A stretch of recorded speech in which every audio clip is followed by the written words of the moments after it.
bulk of the ahadith in the Sunnah are what we call khabarul ahad. The scholars, from a technical point of view only,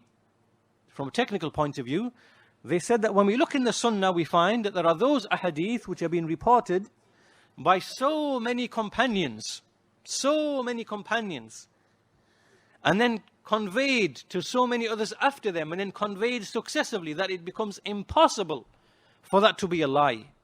It's just not impossible for that to be a lie, because so many people heard it from the Messenger and conveyed it with the same wording or with the same meaning. So these are the mutawatir ahadith.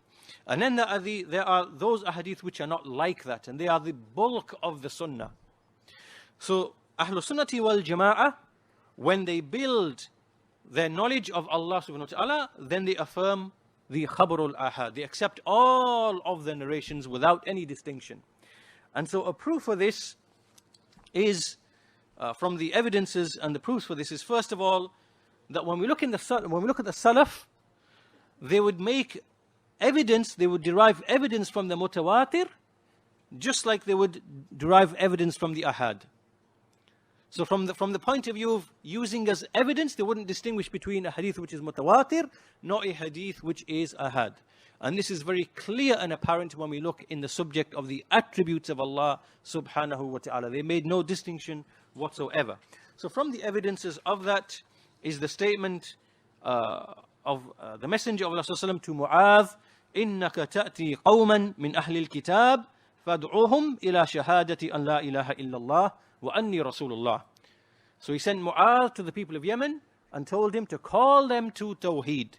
And from Tawheed is to give the sifa, the attribute and the attributes of Allah subhanahu wa ta'ala to the people you are inviting, to the Christians, to the Jews. So this is the proof that one person, his statement, from the companion, counts as a hujjah, as an evidence. We also mentioned the statement of Imām al-Awza'i.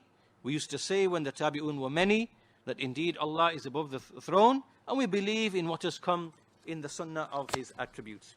Likewise, Ahmad bin Hanbal, he mentioned the hadith of nuzul, of descent, and he said, نُؤْمِنُ بِهَا وَنُصَدِّقُ بِهَا لَا نَرُدُّ شَيْئًا مِنْهَا إِذَا كَانَتْ أَسَانِيد صِحَاحٍ. We believe in it, we affirm our faith in it, we don't reject it, when it has come with authentic chains of narration. And likewise, another statement we can bring is from Ishaq bin Rahuya, rahimahullah. He entered upon a ruler. There was a ruler called Ibn Tahir. This is in Khurasan. This is towards Afghanistan. And in that time, those rulers in Afghanistan, in that area, they were known as the Tahiriyya. There were a series of maybe 5 or 6 generations of rulers, and they were called the Tahiriyya. And these were good rulers.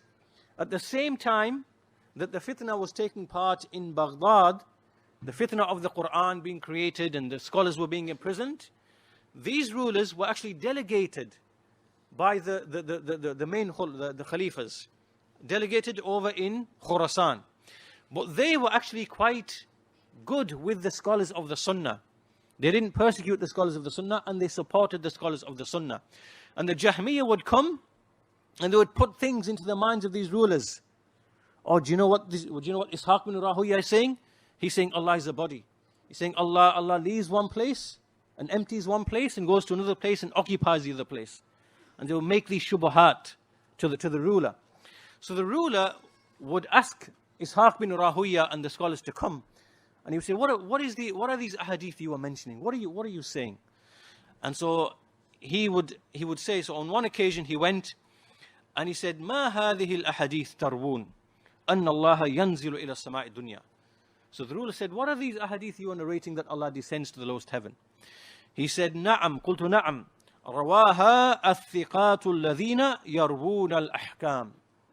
He said, yes, the same people who narrated the rulings to us are the same people who narrated these ahadith to us. And we believe in them and we accept them. And so this is just a small sample of many examples that can be used to establish that the ahad can be used to establish our belief. Now the reason why we say this again is that if you stick to this principle, and these people come to you from the Ash'aris and Maturidis and whatever else, and they pretend to follow the way of the Salaf, you know that you can go back upon this principle and say that it is ijma' of the Salaf that we do not distinguish between the Quran and the Sunnah, whether mutawatir or ahad. All of that collectively is a proof in speaking about Allah subhanahu wa ta'ala. So whatever comes, we believe in that. Where is your ijma' to distinguish between this or that or the other? There isn't. They don't have any ijma'. And the reason why they bring these principles, they brought many principles, we only accept the mutawatir, not the ahad.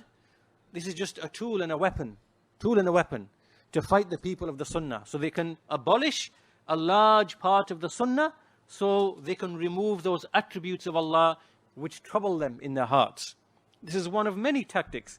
Second tactic is they say that there is majaz. There's allegorical meanings in the Quran, and there is haqiqah. There are verses which are true and real. This is a bid'ah of the Mu'tazila. Salaf never knew this at all. Al-Jahidh, he's a Mu'tazili in the 3rd century, about 250 Hijrah. He's the one who brought this bid'ah. And he brought it, and they brought it to corrupt the Arabic language. So they brought this and they corrupted the Arabic language, and that's why many of the Mu'tazila, you see them, they write in the field of lugha, of the Arabic language.